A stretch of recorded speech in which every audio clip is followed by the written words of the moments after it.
The Raven. Once upon a midnight dreary, while I pondered, weak and weary, over many a quaint and curious volume of forgotten lore, while I nodded, nearly napping, suddenly there came a tapping, as of someone gently rapping at my chamber door. "'Tis some visitor," I muttered, tapping at my chamber door. Only this, and nothing more. Distinctly I remember it was in the bleak December, and each separate dying ember wrought its ghost upon the floor. Eagerly I wished the morrow.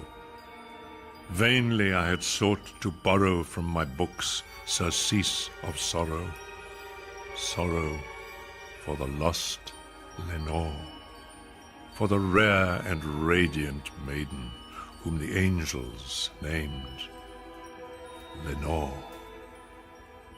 Nameless here forevermore. And the silken, sad, uncertain rustling of each purple curtain thrilled me, filled me with fantastic terrors never felt before, so that now, to still the beating of my heart, I stood repeating, "'Tis some visitor entreating entrance at my chamber door, some late visitor entreating entrance at my chamber door. This it is, and nothing more." Presently my soul grew stronger. Hesitating then no longer, "Sir," said I, "or Madam, truly your forgiveness I implore, but the fact is I was napping, and so gently you came rapping, and so faintly you came tapping at my chamber door, that I scarce was sure I heard you. Here I opened wide the door."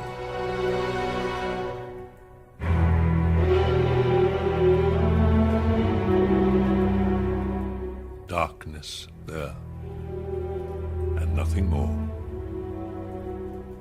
Deep into that darkness peering, long I stood there, wondering, fearing, doubting, dreaming dreams no mortal ever dared to dream before. But the silence was unbroken, and the darkness gave no token, and the only word there spoken was the whispered word, "Lenore." This I whispered, and an echo murmured back the word, "Lenore."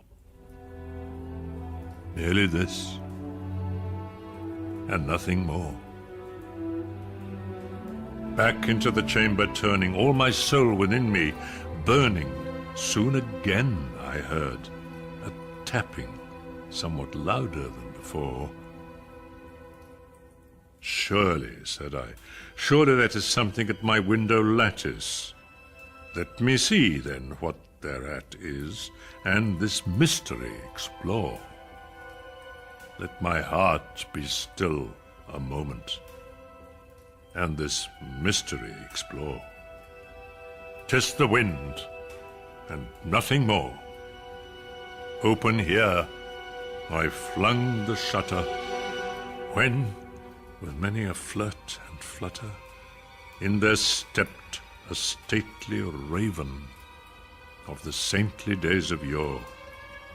Not the least obeisance made he, not a minute stopped or stayed he, but with mien of lord or lady, perched above my chamber door, perched upon a bust of Pallas, just above my chamber door, perched and sat, and nothing more.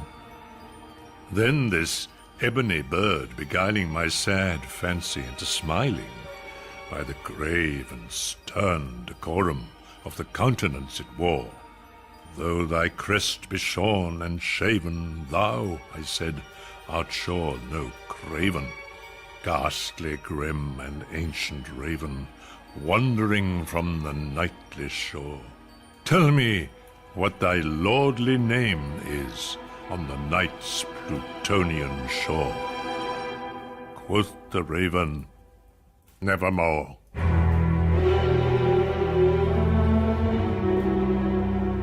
Much I marvelled this ungainly fowl to hear discourse so plainly, though its answer little meaning, little relevancy bore. For we cannot help agreeing that no living human being ever yet was blessed with seeing bird above his chamber door. Bird or beast above the sculptured bust above his chamber door, with such name as Nevermore. But the raven, sitting lonely on the placid bust, spoke only that one word, as if his soul in that one word he did outpour.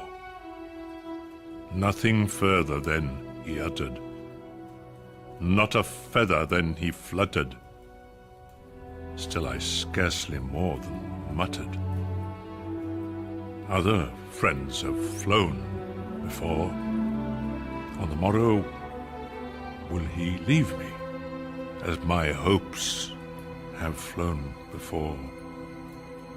Then the bird said, Nevermore.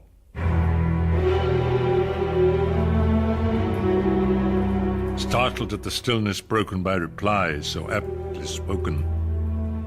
Doubtless, said I, what it utters is its only stock and store, caught from some unhappy master, whom unmerciful disaster followed fast, and followed faster, until his songs one burden bore, till the dirges of his hope that melancholy burden bore of never, nevermore. But the raven, still beguiling all my sad soul into smiling, straight I wheeled a cushioned seat in front of bird and bust and door. Then upon the velvet sinking, I betook myself to linking fancy unto fancy, thinking what this ominous bird of yore, what this grim, ungainly, gaunt, and ominous bird of yore meant in croaking Nevermore. This I sat engaged in guessing, but no syllable expressing to the fowl, whose fiery eyes now burned into my bosom's core. This and more I sat divining, with my head at ease reclining, on the cushion's velvet violet lining that the lamplight gloated o'er. But whose velvet violet lining, with the lamplight gloating o'er, she shall press, nevermore. Then methought the air grew denser, perfumed from an unseen censer swung by seraphim, whose footfalls tinkled on the tufted floor. Wretch, I cried, thy God hath lent thee. By these angels he has sent thee respite, respite and nepenthe from thy memories of Lenore. Quaff, oh quaff this kind nepenthe, and forget this lost Lenore. Quoth the raven, Nevermore. Prophet, said I, thing of evil, prophet still, if bird or devil, whether tempter sent, or whether tempest tossed thee here ashore, desolate, yet all undaunted, on this desert land enchanted, on this home by horror haunted, tell me truly, I implore, is there balm in Gilead? Tell me, I implore. Quoth the raven, Nevermore. Prophet, said I, thing of evil, prophet still, if bird or devil, by that heaven that bends above us, by that God we both adore, tell this soul with sorrow laden, if within the distant Aidenn it shall clasp a sainted maiden whom the angels named Lenore. Clasp a rare and radiant maiden, whom the angels named Lenore. Quoth the raven, nevermore.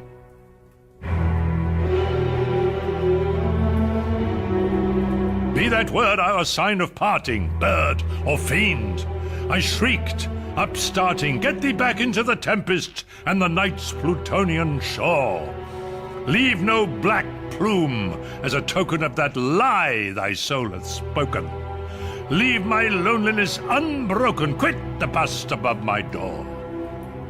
Take thy beak from out my heart, and take thy form from off my door. Quoth the raven, nevermore.